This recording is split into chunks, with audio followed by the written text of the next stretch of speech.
गोंदिया जिल्ह्यात गेल्या 2 दिवसांमध्ये 2 वाघाचा मृत्यू नवेगाव नागझिरा व्याघ्र प्रकल्पामध्ये झाला। त्यामुळे वन्यजीव प्राण्यामध्ये मोठी हळहळ व्यक्त करण्यात येत आहे। गोंदिया जिल्ह्यातील नवेगाव नागझिरा व्याघ्र प्रकल्पामध्ये मोठ्या प्रमाणात वाघ असल्याने पर्यटन सुद्धा या ठिकाणी पाहायला येत असतात। परंतु यातच आता 2 दिवसात वाघाचा मृत्यू झाल्याची घटना समोर आल्याने वन्यप्रेमीमध्ये हळहळ व्यक्त करण्यात आली आहे। या 2 वाघांचा मृत्यू त्यांच्या वर्चस्वाच्या लढाईत वाघांचा मृत्यू झाला आहे। नवेगाव नागझिरा व्याघ्र प्रकल्पामध्ये 22 तारखेला गस्तीवर असलेल्या वन्य कर्मचाऱ्यांना T9 मृत अवस्थेत आढळला आणि याची माहिती वरिष्ठ अधिकाऱ्यांना देण्यात आली आणि त्यानुसार सर्व वन्यजीव प्राणी आणि पशुवैद्यकीय अधिकारी यांच्या समितीद्वारे या वाघांच्या पोस्टमॉर्टम करण्यात आले। त्यानंतर जाळण्यात आले। त्यावर मिळालेल्या खुणानुसार 2 वाघांच्या वर्चस्वाच्या लढाईमध्ये T9 वाघाचा मृत्यू झाल्याचे सांगण्यात आले। या T9 वाघ हा जवळपास 11 ते 12 वर्षाचा वाघ होता आणि हा वाघ 2016 गेल्या अनेक वर्षापासून नवेगाव नागझिरा व्याघ्र प्रकल्पामध्ये त्याचे वर्चस्व होते। पुन्हा 23 तारखेला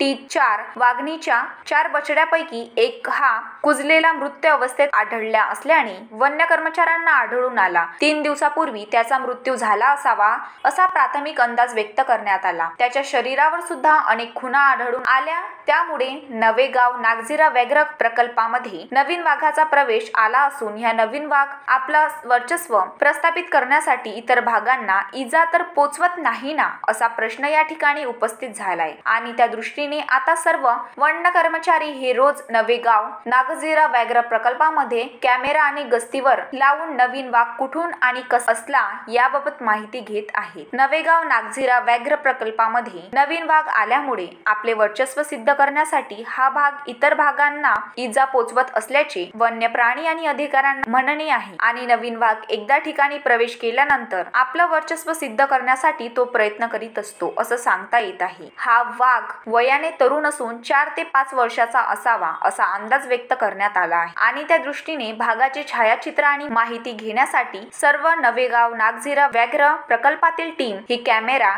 टायपिंगच्या द्वारे गस्तीवर जाऊन त्यांचा शोध घेत आहे। आता हा नवीन वाघ कुठून आणि कसा आला याबाबत वन विभाग लवकरच माहिती मिळणार आहे।